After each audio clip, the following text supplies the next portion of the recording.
and refocus and just try to do everything we can to end this the way that we dream of, and that's going to be winning races and competing for a championship at Phoenix, which we were able to do last year. So I have complete confidence in my team that we can do that, and that all starts today. My final question. You've been an inspiration to a lot of short track racers who didn't necessarily have the money or the big sponsor to kind of step it up, making it to the Xfinity Series. How much inspiration do you think you'll be to some of those guys now to dig in a little bit harder, that you can make it all the way to the top by merit and by hard work and by talent? Well, I hope that there's some sort of inspiration throughout that whole process. Obviously I have one of the sport's most popular and prominent figures of the last 20, 30 years, and Dale Jr. in my side supporting me. So, I know without a doubt that he's been a tremendous part of my career, right? So that's been well documented. But, the reality of it is what I think I represent more than anything is just that if you just work hard and try to treat people right, do the right things, and show up and go to work every day, that, hopefully things can fall your way. And ultimately that's what ended up happening in this opportunity, right? I know that a lot of things over the course of the last 15 years had to go my way to get here. Without a doubt, there was not any, my path was not forged for me. We didn't buy it. We just worked and progressed and took the opportunities that we got and made the most of them. And it was a slow progression, but a great progression. And I'm just proud of that. And, just thankful for the, everything that I've learned over the last 15 years. All right, we're going to go Chris and then to Dalton. Go ahead, Chris. Thanks. Josh, you talked about the announcement being intentional this week, coming back to your home track. I just want to know what it's like racing at your home track again with friends and family and everybody in the stands, and what does that do for you on a week like this?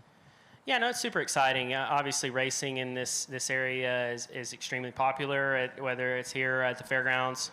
And coming here, I came here as a teen, I guess, maybe not a kid, you could say, but as a teen watching, Busch Series races, Truck Series races, ARCA, IndyCar, all the racing here throughout the years. So it's always exciting to come back here and race. And, just me personally, growing up racing really at the fairgrounds and watching a lot of racing there. And to me, I have like this list of a few iconic trophies, right? And a guitar is one that's like at the top of the list for me. So having the opportunity to come race for that this weekend is really exciting. And, it's just always fun, right? I love this area, and it's exciting to come race at your home track for sure.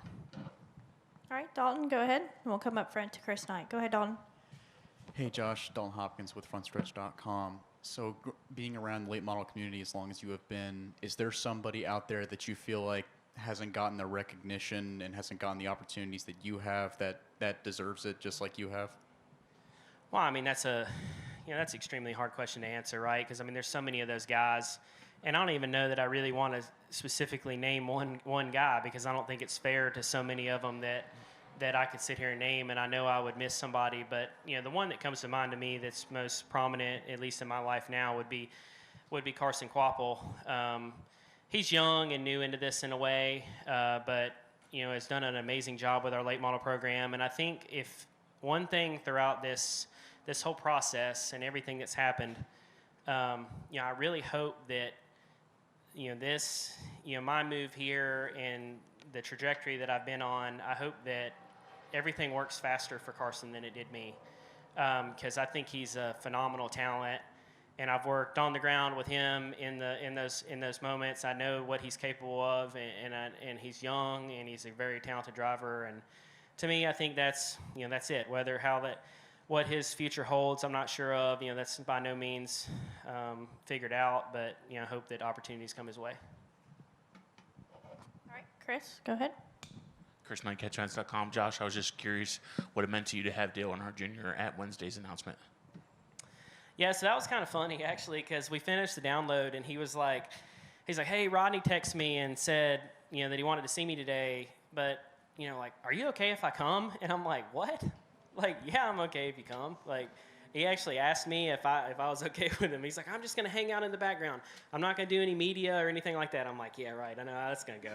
But he ended up, he come out, and it really meant a lot for him to be there and support me. And I think it just shows a lot about the whole situation, right? That he's, he's really genuinely excited and believes this is a great opportunity for me. All right. Any final questions for Josh? All right, Josh, congratulations again on a great weekend, and best of luck this weekend as well. Thank you.